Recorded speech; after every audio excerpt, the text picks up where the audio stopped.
Okay, peeps, welcome back. So today we're going to be going over our buys, sells, and dividends for it would actually be the week of the 3rd through the 9th.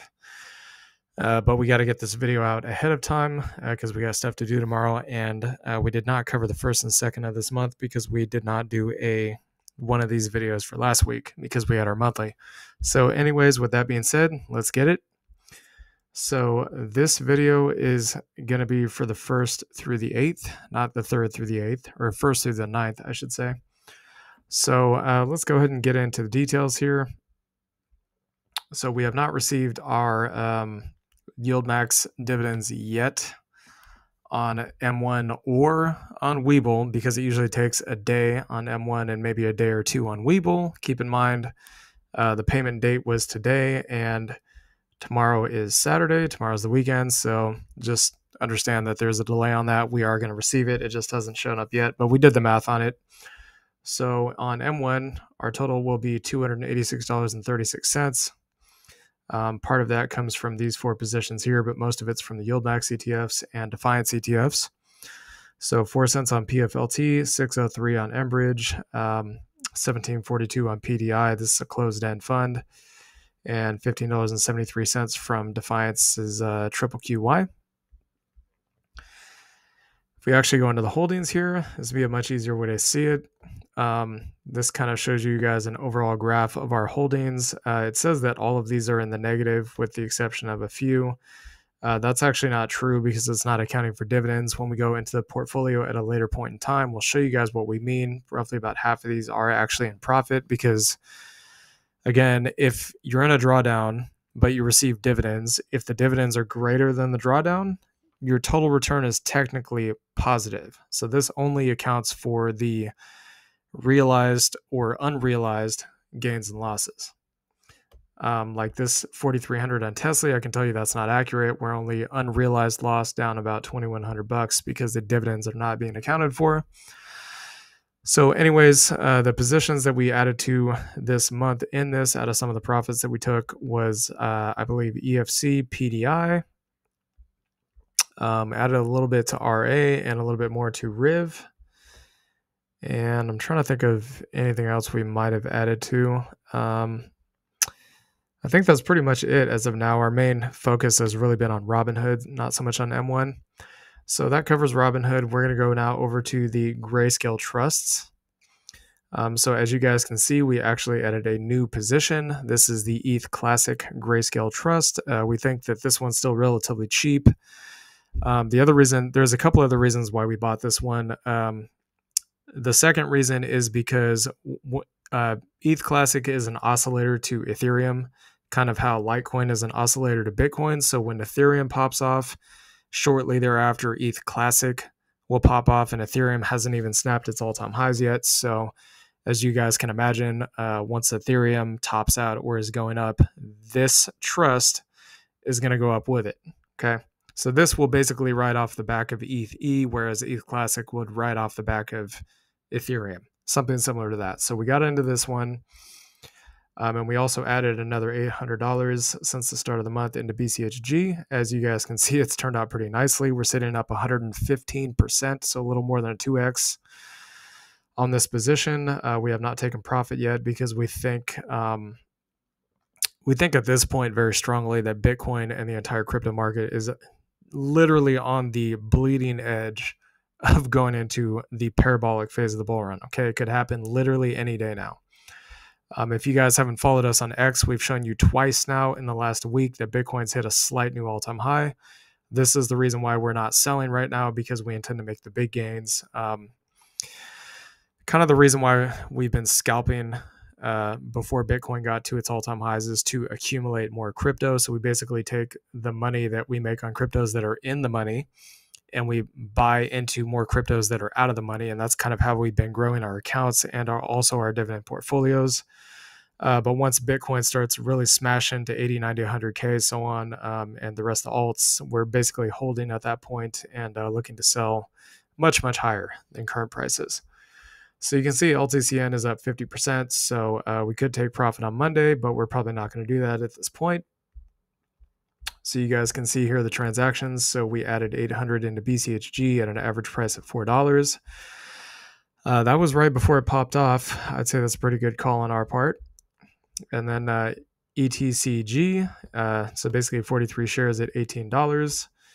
Could have added more before, but we also wanted to have some native crypto and some of the Bitcoin miner stocks too. So that covers that.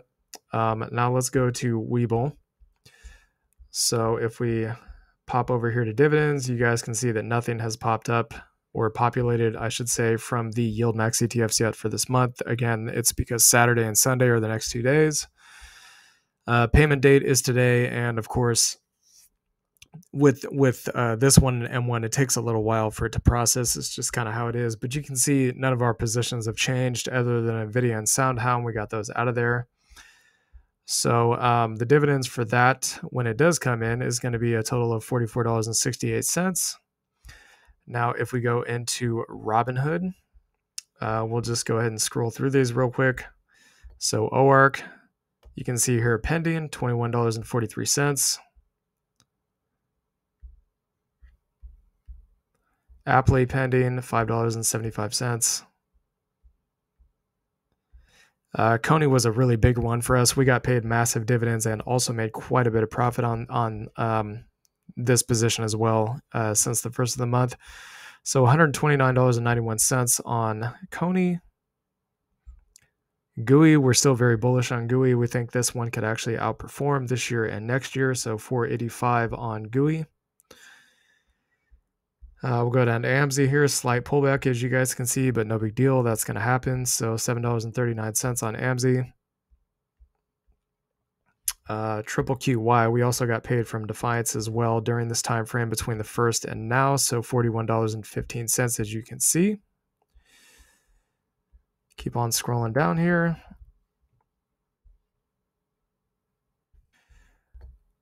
So JEPY, we got $30.82. You can see right there.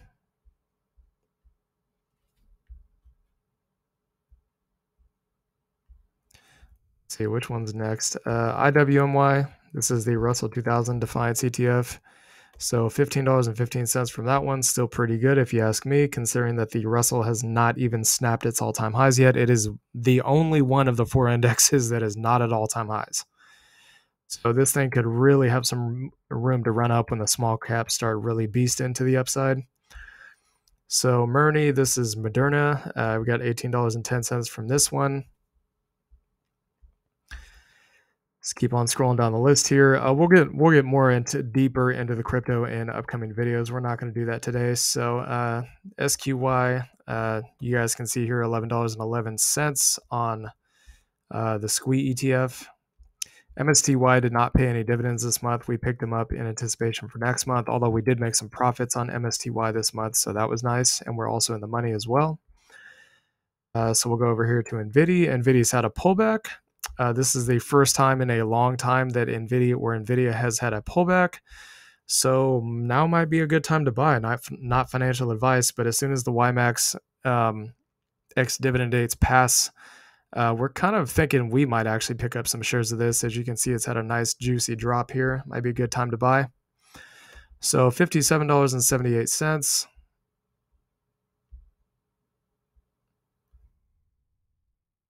Keep on going down here. MSTY, of course, you guys can see this position. No dividends here, nothing pending. Although we did take profit earlier, and we are still in profit in the money right now. Believe it or not, MSTY is at almost $35 a share. We tried to tell you guys that when these stocks really truly go full on bull mode, that the price for the Yield Max ETFs could be much higher. But whether you guys believe it or not, that's entirely up to you. So TSLY, $20.27 here, as you can see. So the total for this portfolio comes out to $363.71, which you can see right here.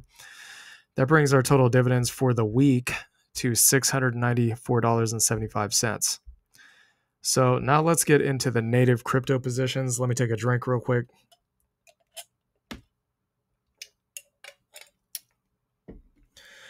So profit on native crypto positions that we took just this week or since the first. Dogecoin, $128.35.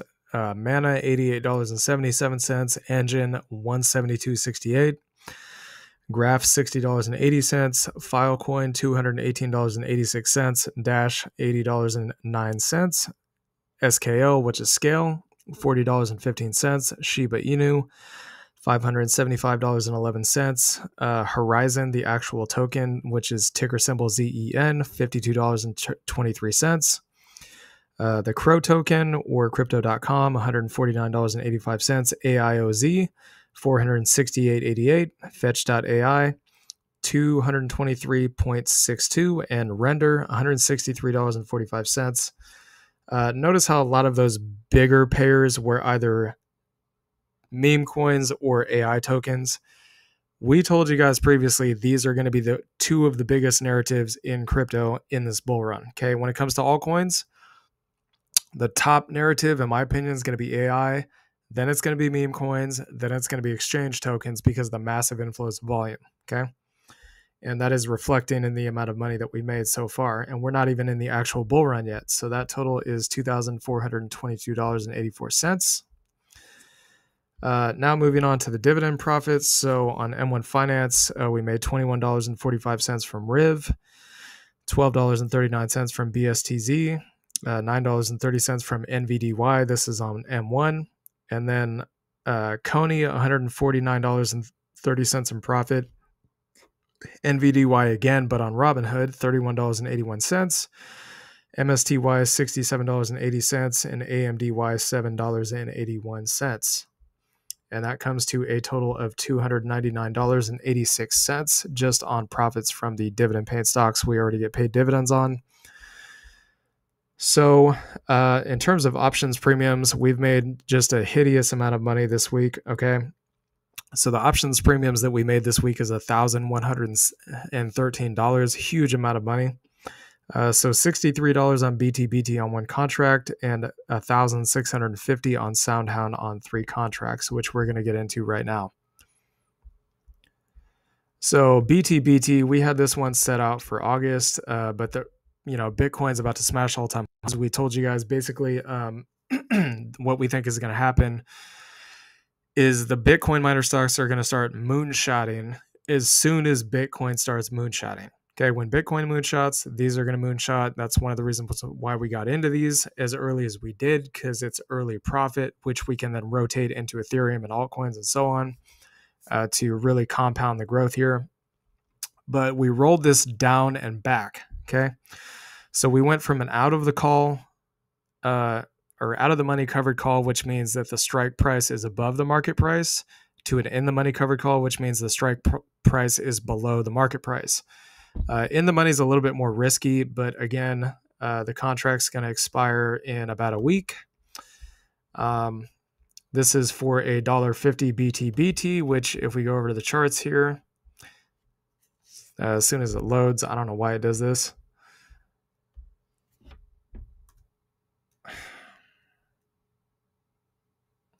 It's really being slow right now. Sorry about this, guys.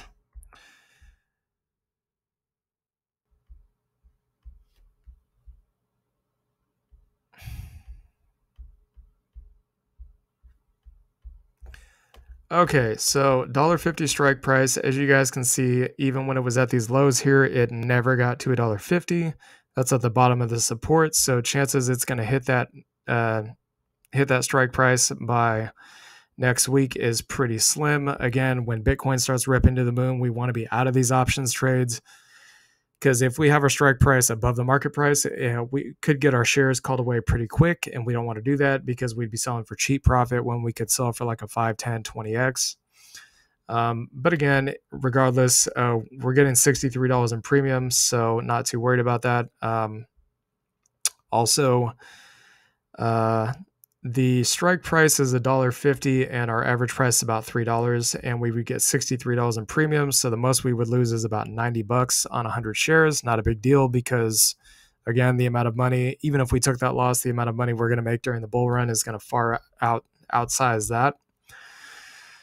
So SoundHound's a little bit more tricky. So basically we went to a 50-cent strike price. Again, this is an in the money covered call. It's deep in the money, actually. It's not even a little in the money. It's really deep in the money. So kind of the thesis here, I got to zoom out here to actually see this. So the thesis here is that, as you guys can see, even at its lowest point, SoundHound never hit 50 cents. Even at the absolute bottom of the bear market in 2022, never hit 50 cents. And we are expecting this thing to bounce to go up. So it's pretty much a guaranteed win. Obviously, nothing's guaranteed, but it's pretty much as guaranteed as it's going to get. As you guys can see on the charts, the likelihood it's going to hit 50 cents is basically zero.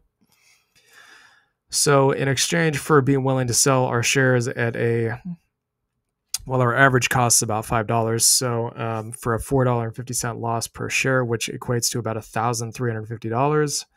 In exchange for that risk, we got $1,650. So even if we had to sell at 50 cents, we would still get all of our money back plus $300 in premium.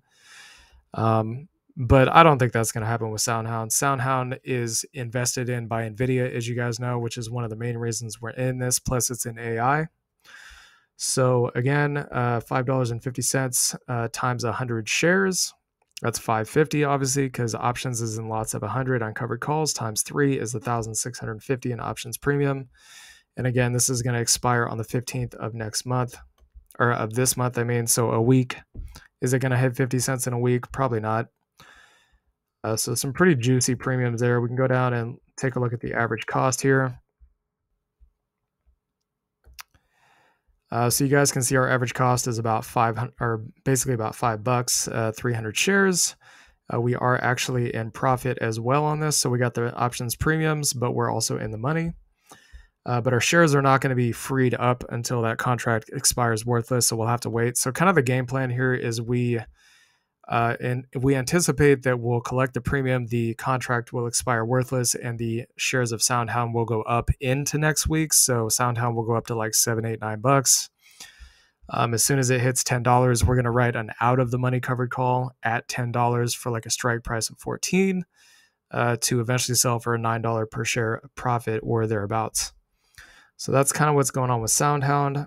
Now, in terms of native cryptocurrency, I know this is all over the place, but this is just kind of how we got to do it. So almost all of the money that we made from crypto, we then invested back into the native crypto portfolio. We have huge, and I do mean huge, positions in DPIN projects and AI projects. If you don't know what DPIN is, DEPIN, go look it up. And look that up on CoinGecko or whatever. You'll see what's involved. Filecoin is a DPIN project, so we're heavily invested in that. AIOZ, Render, Fetch.ai, and the Graph. These are all AI projects that we have quite a bit of money in. We are expecting them to moon. We also have some Dogecoin again, so that's obviously if it goes to $1, it's going to be massive money, but that's a meme coin. So you can kind of see our positions are really massively growing here. They're pretty much all in the money at this point, but we're not going to sell right now because, again, we think Bitcoin's about to go to all-time highs. And when it stops, that's when the altcoins will start mooning. So that's what's kind of going on there.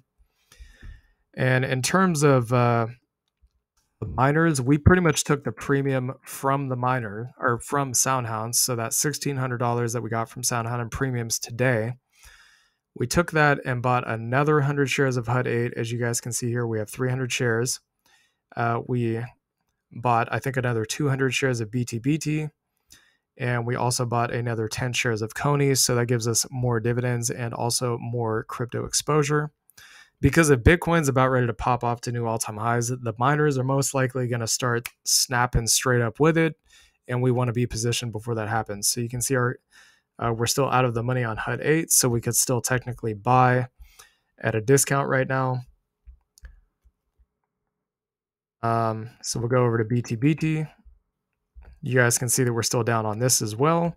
Again, we could still buy more at a discount if we want to. The all-time high on BTBT is like $32 or something, so it's way above where it's at now. And Cypher. So as you guys can see, we didn't add any more to Cypher because it's in the money, but as you guys can see, there is the potential for this to go up. So Anyways, this is our buy, sells, and dividends for the week. The total that we've made on the week is $5,130.45 since the first. Hope you all enjoyed this content. Please like, comment, and subscribe, and we'll see y'all later. Peace.